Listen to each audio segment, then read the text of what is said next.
नमस्कार, मैं हूं आपके साथ मयंक। देखिए, इस वक्त एक बड़ी खबर आ रही है। ईरान ने एक बार फिर इजराइल के ऊपर ज़बरदस्त मिसाइल अटैक किए हैं। देखिए, अभी जो लेटेस्ट खबर आ रही है, ये पिछले कुछ चंद घंटों के अंदर के हमले हम आपको बता रहे हैं। खबर है कि तेल अवीव पर, हाइफा पर एक साथ कई मिसाइलें दाग दी हैं ईरान ने, और ये सब के सब बैलिस्टिक मिसाइल हैं। देखिए, आज हम एक खास बात का यहाँ जिक्र करना चाह रहे हैं कि कल जिस तरह से हमले हुए अमेरिका की तरफ से न्यूक्लियर साइट्स पर ईरान के, उसके तुरंत बाद जो है ईरान की तरफ से पलटवार किया गया इजराइल पर। और इजराइल पर बताया जा रहा है कि कुछ ही घंटों के अंदर 40 से ज़्यादा बैलिस्टिक मिसाइल्स दाग दी गई ईरान की तरफ से। उसके बाद जो बड़ी गौर करने वाली बात ये थी कल कि जो मिसाइल्स हाइफा में गिरी हैं और तेल अवीव में गिरी हैं, ऐसे कई मौके थे जहां पे इसके पहले की सायरन बज पाता, इसके पहले कि लोग शेल्टर्स में जा पाते, उसके पहले ईरान की मिसाइल जो है वो हाइफा पे गिर चुकी थी, तेल अवीव पर गिर चुकी थी, जिससे पूरी आईडीएफ, इजराइल की सेना भी इस बात से हैरान थी, वहाँ के लोग भी हैरान थे कि भाई आखिर सायरन क्यों नहीं बजा। देखिए, हमने जो पहले देखा, जो वहाँ के लोग, इजराइल के लोग बता रहे हैं कि हमने हमास के से जो रॉकेट्स फायर होते हैं या हुतीज़ की तरफ से जो मिसाइल्स फायर हो रही थी, उस समय क्या होता था कि जैसे अलार्म फ़ौरन बज जा रहा था तो लोग अलर्ट हो जाते थे और उसके बाद वो शेल्टर में चले जा रहे थे। लेकिन कल जो है वो ये हुआ कि अलार्म बजने के पहले ही ईरान की मिसाइल गिर चुकी थी इजराइल के ऊपर, तेल अवीव पर और हाइफा पर, और तबाही मचा चुकी थी।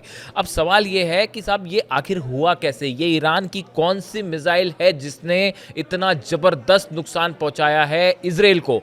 तो ये मिसाइल का नाम है खैबर शेकन, या इसे हम खुर्रम शहर 4 के नाम से भी आपने सुना होगा। अब ये जो खैबर मिसाइल है, इसने बहुत ज़बरदस्त जो है तबाही मचाई है, ख़ास तौर पर तेल अवीव और हाइफा में। अब ऐसा क्यों हुआ? आखिर ये खैबर मिसाइल जो है वो इतना बड़ा चैलेंज इजराइल के लिए क्यों बन गया है? देखिए, पहली बात तो ये कि ये जो मिसाइल है खैबर, इसकी रेंज करीब 2000 से 2500 किलोमीटर बताई जाती है, और ये 1500 किलो से ज़्यादा का वॉरहेड अपने साथ लेके ट्रैवल कर सकती है। यानी देखिए, 1500 किलो का वॉरहेड काफ़ी बड़ा वॉरहेड होता है। और इसके अलावा इसमें एक गौर करने वाली बात यह है, जो कि खैबर मिसाइल को बहुत खतरनाक बनाती है, वो है एमआरवी टेक्नोलॉजी जो इसमें इस्तेमाल किया जाता है। देखिए, इसमें होता ये है कि इसका जो वॉरहेड है वो ये ब्लास्ट करने के पहले उसमें कई सारे वॉरहेड्स निकल सकते हैं। यानी एक मिसाइल से मल्टीपल टारगेट्स हिट्स हो सकते हैं, कई जगह उससे तबाही हो सकती है। ये इसको बहुत ज़्यादा खतरनाक बनाती है। दूसरी, ये हाइपरसोनिक मिसाइल है, और जिसके चलते ये अपना रूट चेंज कर सकती है। अगर कोई इंटरसेप्टर इसकी तरफ बढ़ रहा है तो वो इस अपना रूट चेंज कर सकती है और डॉज दे सकती है किसी भी इंटरसेप्टर को, चाहे वो आयरन डोम हो, चाहे वो एरो 3 हो, या फिर डेविड स्लिंग हो। ये तीनों जो मेन डिफेंस सिस्टम है इजराइल के, इसको चकमा देने में माहिर है। यही वजह है कि एरो 3 ना इसे रोक पाया, ना डेविड स्लिंग रोक पाया, ना आयरन डोम रोक पाया। और रोकने की बात तो छोड़िए, वो इतनी स्पीड के साथ गिरी है कि अलार्म तक नहीं बच पाए, लोग उससे अलर्ट ही नहीं हो पाए। इसके बाद जो है वो एक ज़बरदस्त चुनौती बना हुआ है इजराइल के लिए, इस खैबर मिसाइल से निपटना। अब देखिए, इसमें एक बड़ी, एक्सपर्ट्स जो मान रहे हैं, एक बड़ी जो चुनौती इजराइल के सामने है अब, वो है इजराइल का Dimona nuclear facility, Dimona nuclear site. ये कहा जा रहा है कि अगर मान लीजिए इस खैबर मिसाइल से अगर डिमोना न्यूक्लियर फैसिलिटी को, इजराइल को नुकसान पहुंचाया जाता है, उस पर अगर ईरान ये मिसाइल दाग देता है, तो क्या इजराइल उसे रोक पाएगा? देखिए, डिमोना जो न्यूक्लियर फैसिलिटी है, इसके चारों तरफ इजराइल ने, अमेरिका ने सुरक्षा के पुख्ता इंतजाम किए हुए हैं। एरो 3 सिस्टम लगा हुआ है, डेविड स्लिंग डिफेंस सिस्टम लगा हुआ है, आयरन डोम लगा हुआ है, और यहाँ तक कि थर्ड जो सिस्टम है अमेरिका से जो इजराइल को मिला है, वो भी डिमोना न्यूक्लियर साइट के चारों तरफ लगा दिया गया है।